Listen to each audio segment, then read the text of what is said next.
Welcome to the Brave Feminine Leadership podcast. I'm your host, Melissa Hamilton, and we get to dive into delicious conversations with global leaders all about lots of interesting things, and we get to soak up their wisdom and their perspective on life and leadership. And today I could not be more thrilled to welcome Michael Watkins to the conversation. Michael, lovely to have you with me. I'm delighted to be here, Melissa. I've been very much looking forward to the conversation. Let me share with the audience your bio. So if they haven't come across you before, they know who I'm talking to. So Michael is the Professor of Leadership and Organisational Change at IMD. He's also the author of the international bestseller, The First 90 Days, Proven Strategies for Getting Up to Speed Faster and Smarter. Plus, I think we just shared about 15 other books on leadership and negotiation. His new book, The 6 Disciplines of Strategic Thinking, explores how executives can learn to think strategically and lead their organisations into the future. Michael's a Thinkers 50 ranked management influencer and a recognised expert in his field. His work features in HBR Guides and HBR's 10 must-reads on leadership.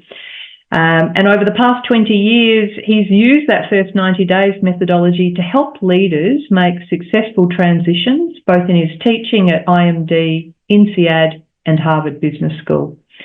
So it sounds like you're fairly busy, Michael. I would love to ask you, just to help the audience get a bit more of a picture of you, who are you as a human being? So it's a great question. We were talking a little bit before the start, and I'm originally from Canada, but lived in the US for many, many years. Now live in Europe, teaching at, as you mentioned, IMD Business School. I see myself, Melissa, fundamentally as an educator, so more an educator than an academic, right? I've always had a very strong orientation, even from being very young, to help people grow. And that's the core of the mission I have, right? Now, the focal point has really been helping leaders make successful transitions into new leadership roles. But that then opens up the possibility for so much other work on development.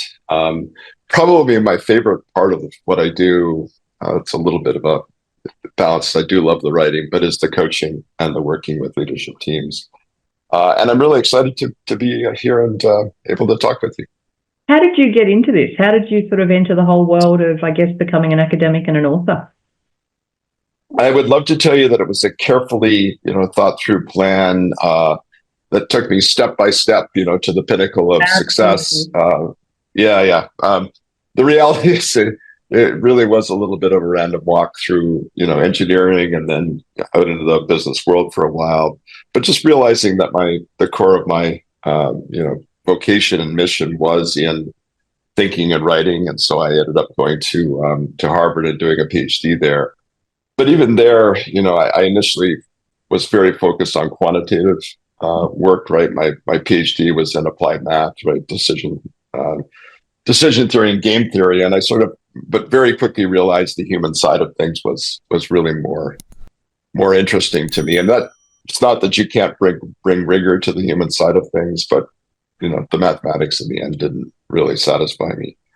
Yeah. And so, initially I started doing work on negotiation, which of course opens up a huge, sort of set of possibilities. I wrote several books on diplomacy and trade negotiation and some other stuff when I was at the Kennedy School at Harvard. Then I moved over to start teaching negotiation at the Harvard Business School.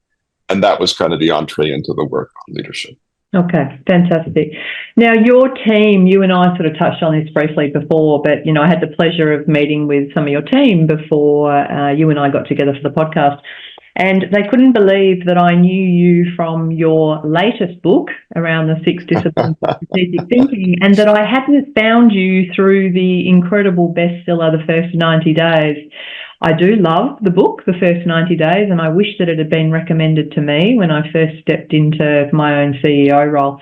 I particularly love, and I know we'll cover on these, but you talk about some pillars in there, and there's just two that I love that I think are so relevant for leaders everywhere.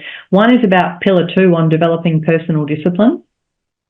Yep. And pillar 3 on building your support network. I'm sure we'll get into those as we go through, but I do want to anchor today's conversation around the 6 disciplines of strategic thinking. And I'm just going to lead off by saying So many conversations I have with female leaders, they hear feedback that they need to improve their strategic thinking. I just want you and I to dive in here. Do you hear that? All the time.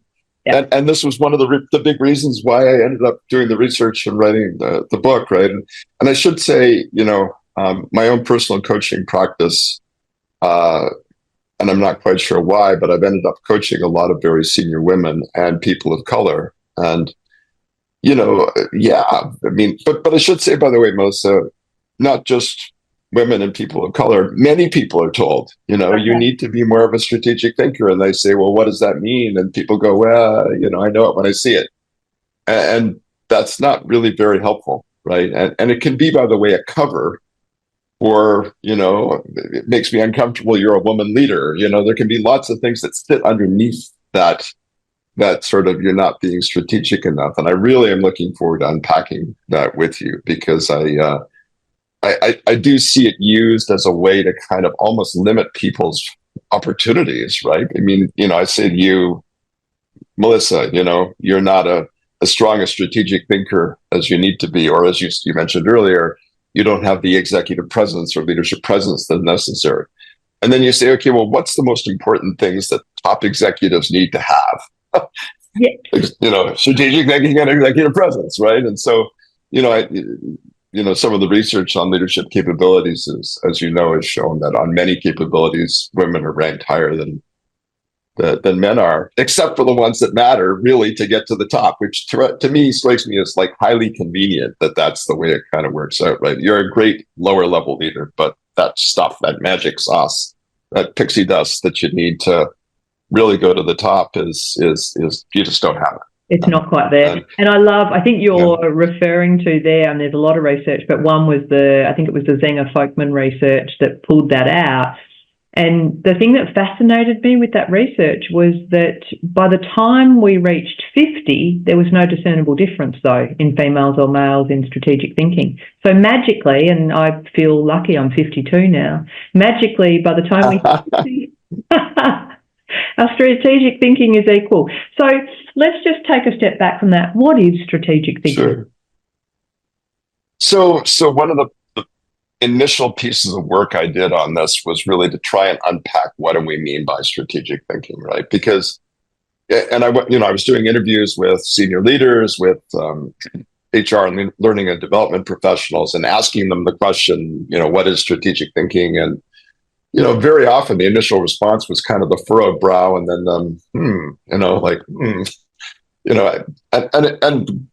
well-meaning people, right?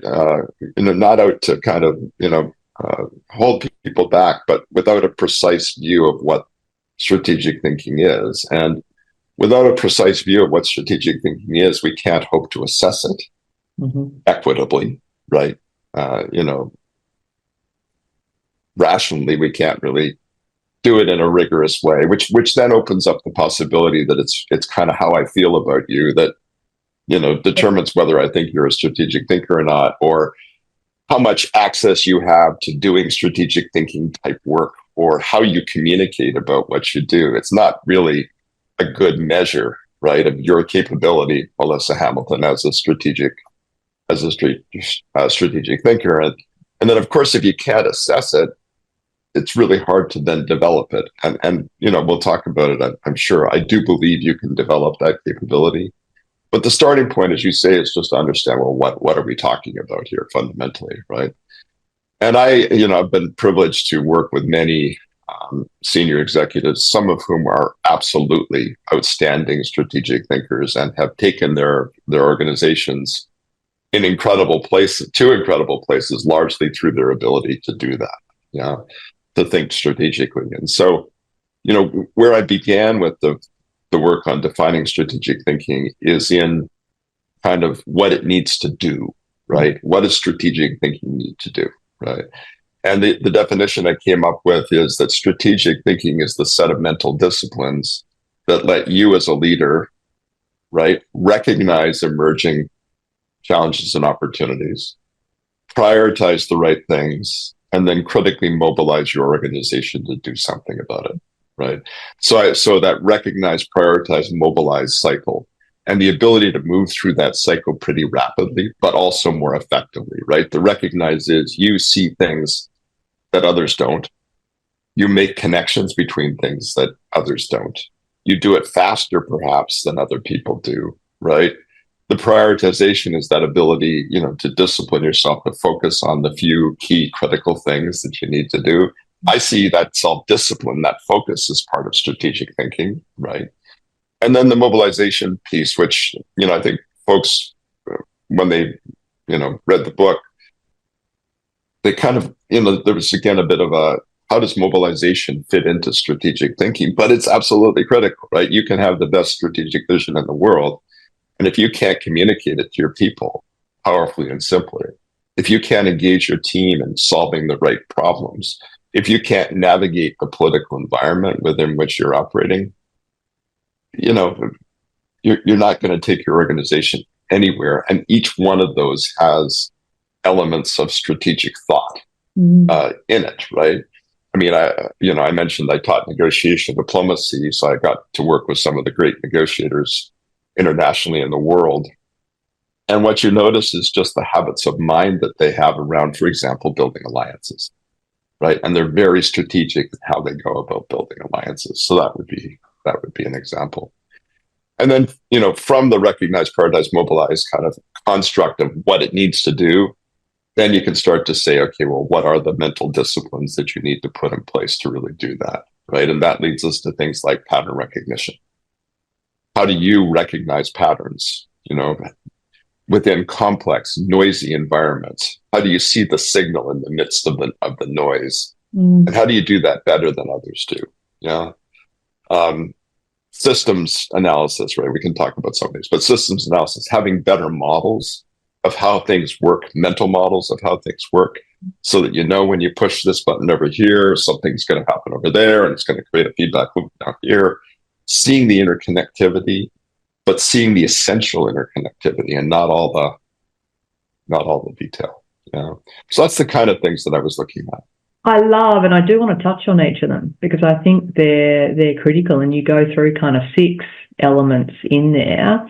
But Michael, if I sit back from that, and I love how complete that is. Like often when you hear strategic thinking, people stop at the visioning kind of aspect of it, and this all pressures on themselves to come up with this compelling vision but without all the other bits, you're never actually going to deliver on it anyway. So I love how complete that is. And there's also often a misunderstanding of what vision is and how it works. Well, and by the way, it connects to your previous point super powerfully, right? Which is if our assessment of you as a strategic thinker is based on your ability to come up with interesting ideas about the future, we're missing like 90% of what's important about being a strategic thinker, including the fact that great visions are constructed socially in the context of the organization, right? It's not just, Melissa wakes up one day with this perfect crystalline view of the future of her organization and eureka, and on we go, right? So there's so many misconceptions that sit underneath all this. So let's get into then, because you talked before about it is possible for people to develop these skills. And you've got a lovely formula that you call out in the book, and I'll get you to explain that formula perhaps. But then let's actually go to those 6 areas. What can people do to improve their skills? So if it's okay, I'm gonna talk a little bit about getting better at this first, just generally, and we can go back to that equation later if you want. Perfect. If I said to you, I want you to be competing in marathons, and maybe you do, right? There's at no point we would say you didn't need to work hard to exercise to get there, right? We wouldn't just say, oh, you were built with the lungs, the muscle tissues, that make you a world-class marathoner, right? Yeah. Even if that's true, you're going to need to work very hard to become a great marathon runner, right? Mm-hmm. And so, there's this sort of almost misconception. And again, I think it's almost convenient sometimes to frame it this way, that you either are or you aren't, right? You're this visionary, and I think it does often anchor around vision, or you're not, right? And it's sort of so long as it's I have it or I don't thing, it's just really super unproductive, right? And it also takes people out of the game in a way that's, I think, just really unfortunate and unfair in many important ways. So I think understanding that for these mental disciplines, there are things you can do to get better. And you should be working on getting better if you aspire to senior leadership roles. So that's just prologue, right? Mm-hmm. Pattern recognition. So the first discipline is pattern recognition. As I mentioned, this is the ability to look at complicated environments and see what's important. It's the ability to make connections between things. Mm-hmm. I put together a little, sort of strategic thinking daily workout that includes certain kinds of exercises you can go through. But I'll give you actually two examples from that, right, that are pattern recognition related. One is just an exercise where you read the morning news from 2 or 3 newspapers with the intent to see interaction and connection. Right. Like it's not, yeah. And I do this. I mean, I read four newspapers every morning, right?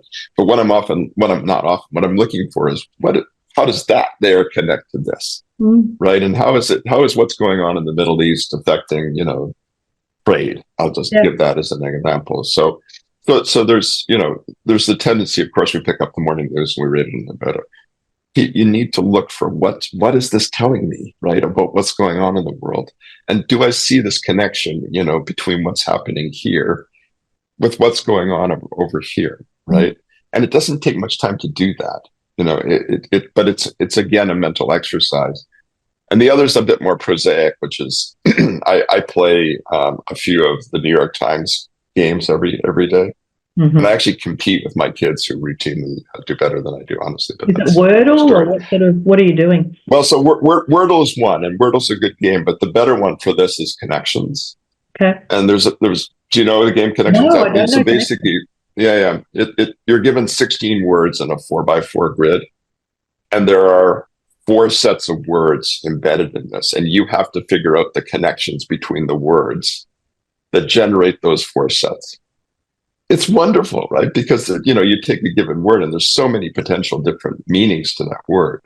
So it can connect in, it's a simple game, but it's so interesting, right? And you see so many different possibilities, and they set the game up so that, the first set is easy to get. The next set is harder.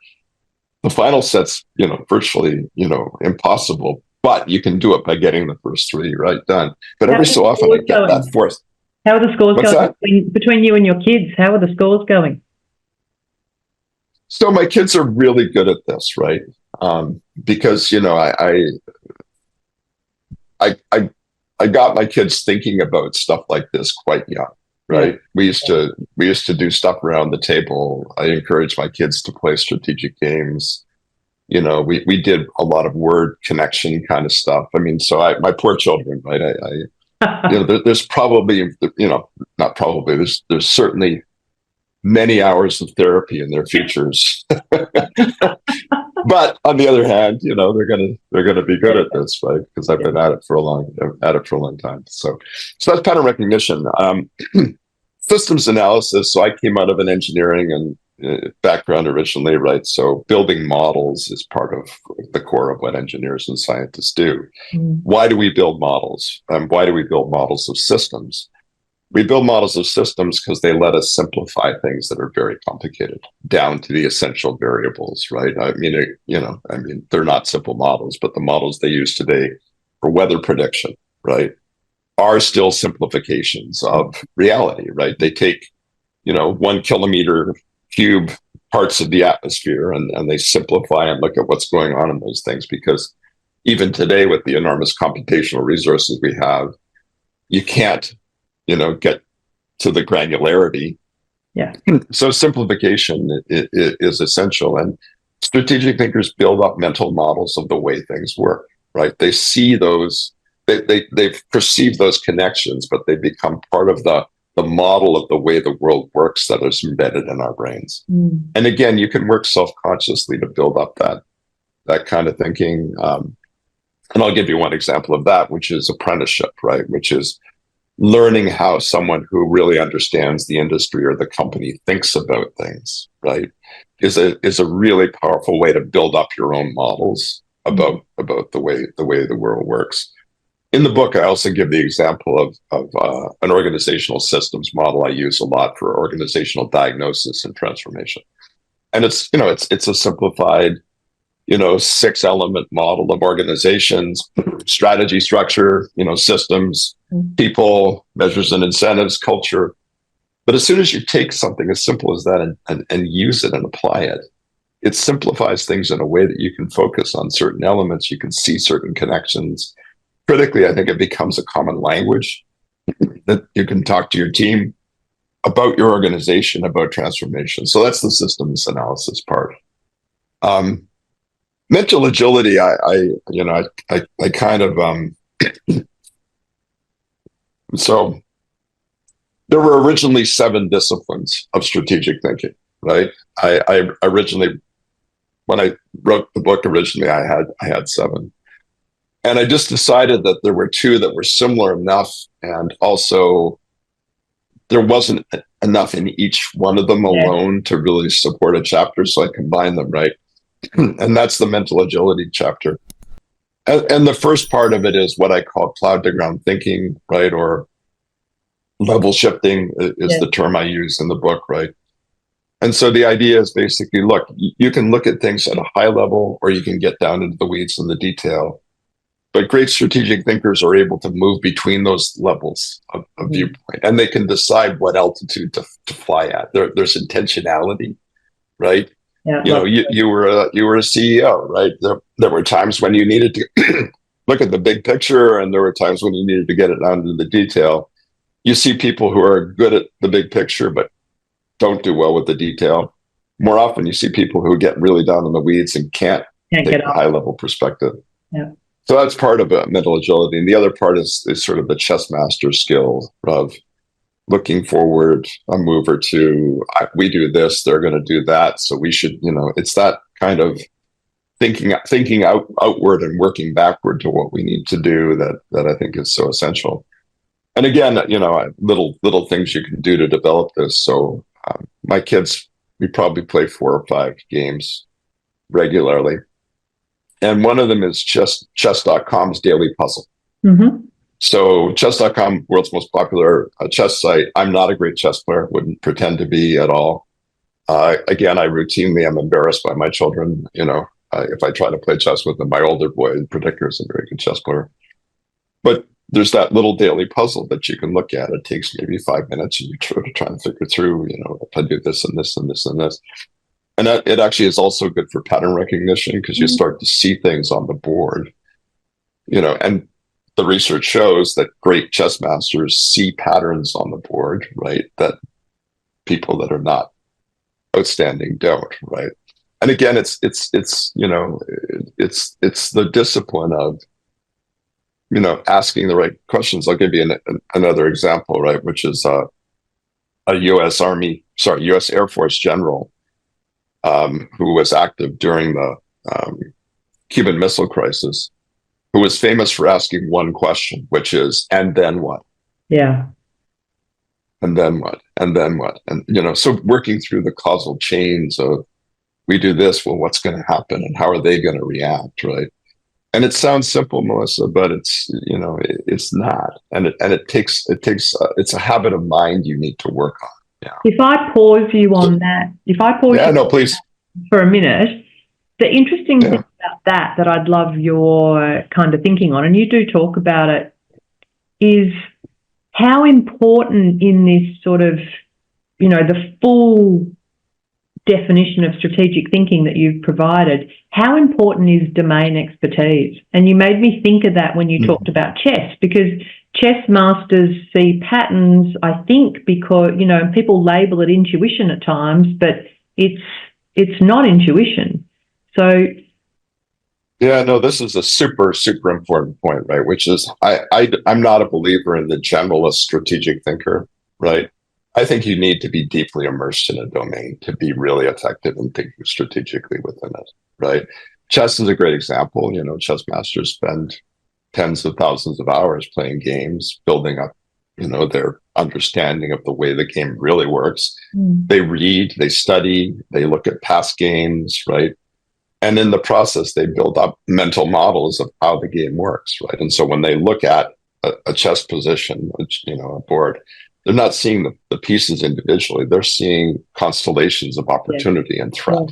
Yes. And I think it's similar. I'm not sure what kind of business you were the CEO of, but I guarantee you needed to be deeply knowledgeable about the domain of that business, its competition, its products, its customers, in order to be able to see when a pattern emerges, right? Like something a little bit anomalous happens over here and customers aren't quite reacting the way that they usually do. Unless you know the domain well, you're not going to perceive that. So I don't think you can talk about strategic thinking independent of talking about deep domain expertise. No, and some of that domain expertise is what gives you the the know-how about when to fly at a certain level versus when to dive in as well. So, okay, so let's keep 100%. Going with number 4. I think we're up to. Yep. So maybe just a quick pause synthesis there, right? Which is those first 3 to me are about the recognizing and prioritizing, right? If you're good at pattern recognition, if you're good at building up mental models, if you're good at thinking at the right level or thinking forward, reasoning backward, that's going to help you a lot with recognizing emerging threats and opportunities and prioritizing the right ones. So now we're into mobilization, right? And how do you really mobilize your organization to enact, right, promising futures and move things forward? And that's the next 3, right? And the first of those is structured problem solving. And that sounds like, oh my God, that sounds like so boring, like structured problem solving, like just shoot me, right? Rather than put me through that. And what it is basically is taking your team through a disciplined, structured process of framing and solving the problems the organization is facing. So you've recognized something's going on, you've made it a priority, but now we really need to dig in as a team and understand. And part of that is understanding what is the real problem here, right? A colleague, Julia Binder at IMD, and I just wrote an article in the January and February issue of Harvard Business Review about problem framing, right? That there's this tendency to go directly to solving the problem and not enough time really figuring out what the real problem is. And so that's a key element of overall structured problem solving. But it's just a process you go through of kind of, exploring through various tools, what is the problem, thinking about generating options. But what people miss about it is you're pulling the team and you're pulling other stakeholders along with you as you do this, right? You're creating a common understanding. I'm a big believer, that the term that's used is sense making, right? That one of the core things that leaders do is help people make sense of what's going on. And that's an example of something that can help do that. And you'd think, by the way, structured problem solving, you think, God, that's got to completely squash creativity out of the process. But actually, having some structure focuses creativity, right? It lets you know what you need to be creative about. And that's hugely powerful because undirected creativity is not all that helpful. Visioning, I alluded to it a little bit earlier. There's sort of 2 things about visioning that I think people miss, right? And that's why it's in the section at the back of the book about mobilization. It's a good thing to be able to envision, attractive futures for your organization. It's a good thing to be able to imagine the way trends are going to go and get on the wave of some trend. There's no question. That's a good thing, right? But going from there to a shared vision for your organization, that's a really essential step, right? Because again, and I guarantee this was the case when you were a CEO, right? If you're the sole visionary for your organization, right? That's not a very safe place to be, right? Because first of all, you're not going to be smart enough to know it all. Go ahead. What were you going to say? Oh, you can't implement it on your own. No. Well, and also, if it doesn't go perfectly, whose fault is it? It's yours, right? Because you haven't enlisted people in ownership of the vision and its implementation, right? And so what that chapter is about is, yes, of course, visioning, but it's also about how do you create a shared vision and enlist people into that vision. And so that's why it's in mobilization. And I also talk about the importance of being able to communicate the vision powerfully and simply, right? This idea of powerful simplification as essential, because a complicated vision isn't a useful vision, right? I mean, if you've got some grand, castle in your head and you can't communicate what it is, why it's important, it doesn't really matter. So the mobilization part of visioning is in that shared vision, shared part of the visioning process. It's in the powerful simplification that lets you help the rest of the organization understand why we should be excited about doing this. And then probably the final chapter is the one I think surprised people the most about the book, right? Which is political savvy, because it kind of feels like a world away from strategic thinking, right? It's kind of this ucky political stuff that you need to do. And, for some people, at least, it's organizational politics is an anathema, right? It's this awful thing that we have to do, because people are generally awful, and it's not the way I look at it at all, right? And I think, again, coming out of a background where I did a lot of work on diplomacy, well, so one more thing, right? So occasionally people, especially younger leaders, at some point will say to me something along the lines of, I hate organizational politics. And my response is always, get over it. It's not going anywhere. Get over it. I mean, it's part of the human condition. It's part of the social structures of organizations. It's how you engage with it that matters. It's your intent, right? And I think, there's a reframe that I do, which basically says, if you don't like the term organizational politics, think about building alliances to do important and valuable things, because that's the essence of what you're trying to do here. Now, the same techniques can be used in a very Machiavellian, self-serving way, right? And I guess I said at the beginning a little bit, there's a lot of strategy in how you build alliances, right? Melissa, have you ever been in a meeting and realized that the real meeting had already happened? Absolutely. Like, I missed the real meeting again, right? Yeah. So there's the meetings before the meetings, there's the meetings after the meetings, there's the sequencing that you do of interacting with people. That's all very strategic when you go through, that process. Stakeholder management, really. But and we all do it intuitively, right? Yeah. We all do it intuitively, but just by adding a little bit of structure, mapping your stakeholders, thinking about how networks of influence work in organizations, right? Understanding who has power, understanding alignments and agendas. I mean, it's not rocket science, but a little bit of discipline, a little bit of being thoughtful and structured in how you think about it can take you a long way. So when people throw out the line about you're not strategic enough, which part do you think they're really talking about? Well, so we can go back to that research about Zenger and Folkman research and maybe talk a little bit about it. I took some time actually last night to go through that research, especially the part about women, right? It's not good, right? And by which I mean, the differences between men and women at different levels, at different ages, are not that great, right? The graphs, it's 43 percentile versus 46. Now, maybe that's statistically significant given what they're doing. Maybe it's not. It depends a lot on what they were asking, right, and looking for.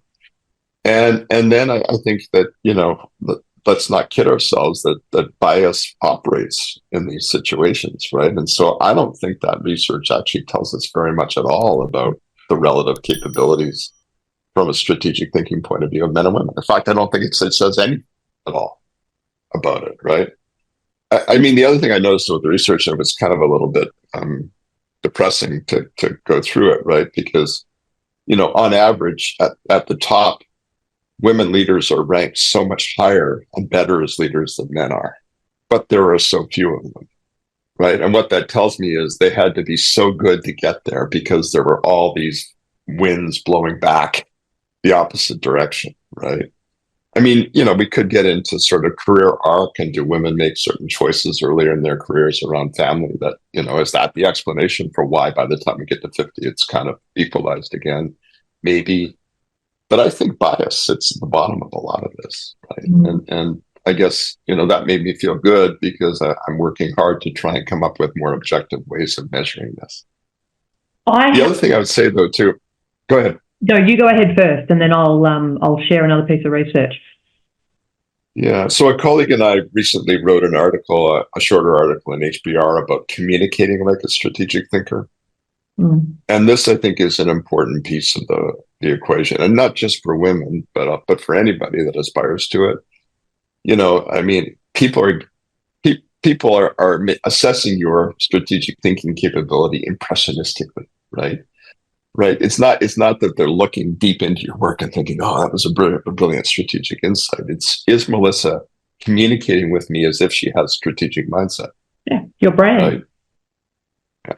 And I think also, what opportunity do you have to demonstrate strategic thinking capability? Right. There's a real chicken and egg problem with this, which is, how do you demonstrate it if you haven't got a job that lets you do it? But how do you get a job that lets you do it unless you've demonstrated it? Right. And that again may differentially, disadvantage women in the process. I interviewed a bit over 12 months ago now. I interviewed Professor Laurie Weingarsch from Carnegie Mellon, and together with 3 other colleagues, they did some research and published a book called The No Club: Putting a Stop to Women's End Work. I don't know whether you've come across it. I haven't. I recommend it in the sense that the fascinating thing about that is the whole premise in the first place was that they found as academics, they actually felt like they had far less time to get what academics do, which is research and published research and things like that. They had far less time to do that than their male colleagues. And in fact, the book starts with one of the professors, it's not Laurie, it's one of the other authors, comparing a diary with a male colleague across the room. Anyway, off they went with all this research. And, he had an hour of a meeting in the morning, an hour in the afternoon, and 7 hours of research during the day. This author had an hour in the meeting, an hour in the afternoon, time recruiting, time sitting on a committee, all these other things, and 2 hours of academic research during the day. And so they started this No Club, which was an opportunity to get together to work out, do we just need to learn to say no more? But what their research bore out was that it wasn't just about women needing to learn to say no more. They were getting asked more and they were volunteering more, which started to speak about society's pressures.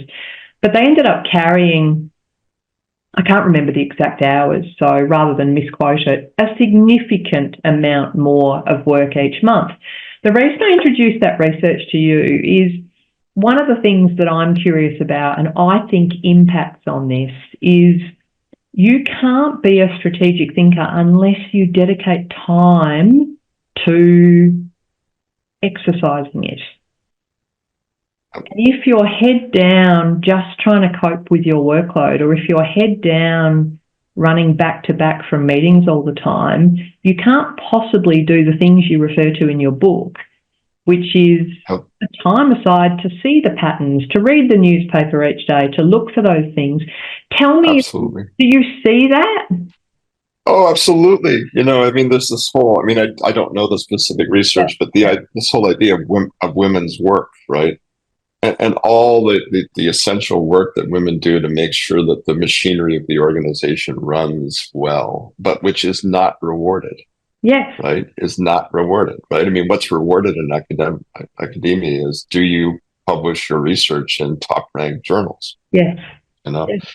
And so if their time is being consumed doing, work that is incredibly important for the organization, without which the organization would not function, but for which they get no basic reward, that's a very large problem. Yeah. And I definitely see it. And I think if you overlay that on top of the fact that I think very similar things happen at home, honestly, right? I mean, I just, you know, 2 weeks ago, I teach a program for young professors at a Swiss university. And they're recently hired. They're needing to form their research groups. Brilliant, you know, people. And you know, and it's a 1 day program, okay, on leadership that I teach for 20, right? And in the morning, 2 people, you know, send emails saying, "I'm sorry, I'm not going to make it. I've got a sick child." Yes. Both women, Yeah. right? You know, now, you know, maybe they don't have partners. Maybe, you know, who knows what the situation is. It's not statistically valid. No. But it just caught me up short. You know, I don't expect that the men in that room would call in and say, "Hey, I've got a sick child. I can't come to this important leadership seminar." Yeah. I'm going to add the word. You know, so yeah. Well, let's hope, right? Yeah. No, I think there is some evolution going on. I think I'm somewhat, you know, encouraged by it. But yeah. No, you know, I think the notion that there's all this important work that is being done by women for which they are not being rewarded. I mean, that's not a new thing, but when you're talking about professional women, you know, it can be crippling differentially. You know? Anyway, it's no. So I think your book is a fabulous resource, and you know, the part you were just talking about before, well, you started to go into, and I suspect that you perhaps, I don't know whether you've expanded upon it in that article, the HBR article you were just talking about or not, but there's some fantastic bullet points in the book that talk about, you know, how to demonstrate your strategic thinking skills. You know, it really talks about, you know, demonstrate that you see the big picture, use language, strategic language. And maybe I can ask you just to quickly anchor on just a couple of those points. What do you mean when you say that? Yeah, so I would refer folks to that Harvard Business Review article that Brendan Steinberg and I wrote, because it really gets into some of the, you know, the core techniques for how to do this, right? But just an example of, you know, something's going on, a discussion having in the team, it can be as simple as have we considered, right? If we put this in the context of the bigger picture of the projects we're trying to engage in, right? It's not, again, rocket science, Melissa. It's just showing that you're thinking about the larger implications of what's going on. You're looking forward a move or two, right? You know, and there's linguistics to it. There's the language you use of strategy, right? Of markets, of customers, of technologies, that turns out to be super important. And it links, by the way, to something you mentioned just before we started, which is leadership presence. You know, I mean, communicating as a strategic thinker has a big impact on how you are perceived as a leader, especially at senior levels. So there's quite a tight interconnection between those things. And the ability to speak as if you are a strategic thinker is going to help build the perception that you are a strategic thinker, which is a crucial element of your executive presence and what you will be evaluated for to get to the top. And I do think, by the way, there's some interesting work to be done, and I'm doing a little bit of it now, and digging in deeper into leadership presence and what it really means, right? I mean, by the way, it's very similar to the way strategic thinking was defined as kind of you have it or you don't. You've got this quality of confidence or you don't, right? You've got gravitas or you don't. And, you know, to me, you know, leadership presence is the result of a process of things happening. It's your brand and how you've worked on it. It's how you show up when you interact with people. It's what you say. It's how you follow up. But the communication, right? As a strategic thinker, I'm sure is a big element of it.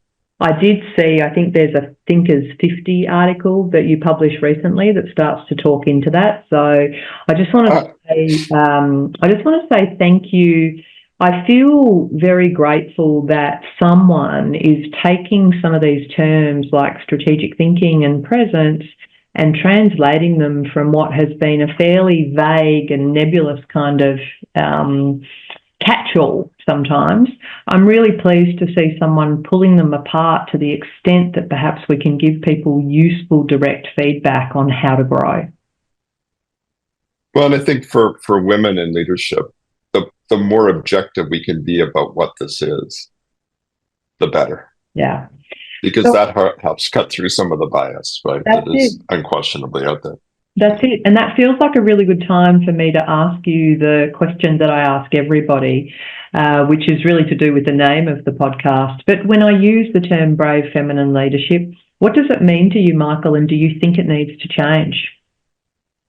So I really struggled, I'll admit, with this one, Melissa, because I was thinking brave feminine leadership, right? As opposed to not so brave feminine leadership, or, I mean, sorry, this is me as an I love it. Things, right?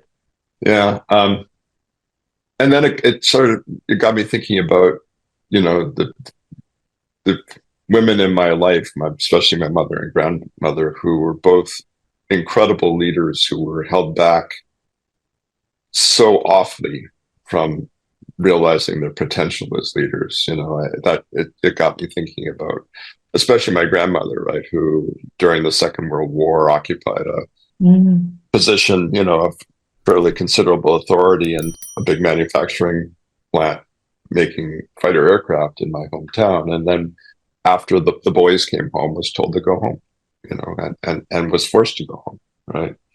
And she's maybe the single most influential person in my life, right? So, so it took me there, and then it took me to the